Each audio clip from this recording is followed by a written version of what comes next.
Welcome back to the Storm Watch 12 winter forecast on News Watch 12. Here is the answer to the weather question. It is A. Heavy snow is going to fall within 24 hours. Thanks for joining us. How many times have you wondered, what does the snow level mean to me? It's helpful to know your home, highway, and interstate elevations, especially where you travel. Megan provides us with a perspective on altitude. That's right, Dan. A lot of times we talk about snow levels. Well, that's the elevation that snow can reach down to. So if we have a snow level of 4,000 feet, Sexton Summit's going to be dealing with rain. Medford, also just a few feet below Ashland, can get rain when Ashland gets snow. Crater Lake, one of the taller points, gets up to 6,000 feet. Lake of the Woods and Diamond Lake Summit, two mountain passes we often talk about, just over 5,000 feet. Klamath Falls often gets snow and the valley's getting rain because they're up at 4,000 feet. And one of the highest peaks in our neck of the woods is 14,000 feet at Mount Shasta. That's why they get quite a bit of snow in that neck of the woods. Back to you, Dan, in the Weather Center.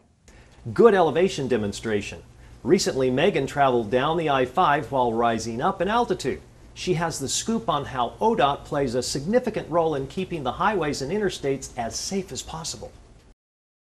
Well, thanks, Dan. Yeah, we're joined here on Siskiyou Summit with Gary Leeming, and you're going to be telling us about road safety and everything. And just real quick, how does ODOT prepare the mountain passes and roadways in general for before and during winter storms? Well, we try to start in the summertime, and we bring in our cinder, our de-icer, our liquid de-icer, so when the first storms hit, we're ready. And so prior to the first storm, we see the weather forecast, we will apply our liquid de-icer so that when the first snows hit, it doesn't bond to the pavement. Right. But perhaps the best tool that is out there is the information that the public can access through tripcheck.com or 511. So that information on being prepared is really vital. So what's some of the bigger things that you see problems with on Interstate 5?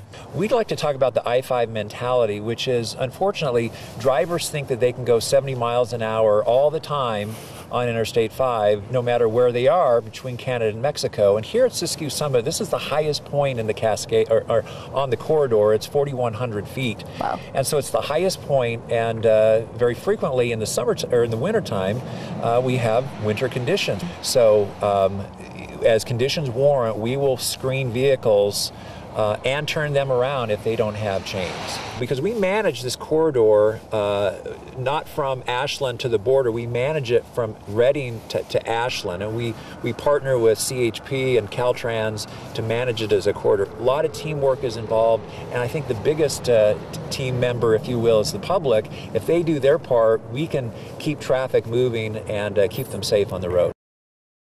Well, now we know how ODOT prepares the roadways for winter weather. How can you prepare your car for when you're heading out during winter weather? Well, Gary mentioned carrying chains with you. Well, we've got them right here, and practice putting those on as well. And in fact, another thing you can bring along is a travel kit, and you can buy these at some of our local stores. For example, inside you might find some jumper cables in case you can't start your car because the battery is dead. Maybe you get stuck, so a rope tow, also a flashlight with extra batteries, a first aid kit, and something you can put up in the window, or a cone that shows people you're in distress. And a shovel comes in handy if you get stuck in that snow and you need to plow out underneath your tires. And you were talking about another great idea to help out with that. Tidy cap, or something that you use for the kitty cat litter, actually works as well as sand. You simply put it under the wheels, and that gives you traction to get started when you're stuck. And Megan, one of the things that I always recommend, and you will agree with me, is having some boots, something, really winter warm, gloves, warm gloves especially, a little hat, warm socks, and an extra change of clothes. Right, and that's keeping your body warm, but what about if you're out there for hours on end and you start getting hungry? Well, of course you need to have calories. Some things like trail mix, things that have peanuts or some kinds of nuts, and also raisins, almonds are very, very good to have. Yeah, we got some things that are high in calorie and high in protein, something that's going to be able to give you energy, and when you're cold, you end up burning a lot more calories than if you're comfortable or warm. So, well, I feel like we're now prepared for our winter weather season. Coming up, we'll have Dan in the studio talking about your winter weather forecast. Hello, my name is Kansas Raber and I go to Eagle Rock Elementary School. Here's your weather in the classroom question. El Nino means that A, volcanoes will likely erupt during the next year. B, the water in the Pacific Ocean is getting much warmer. C, the water in the Atlantic Ocean is getting much colder. D, wet weather is going to happen all summer long.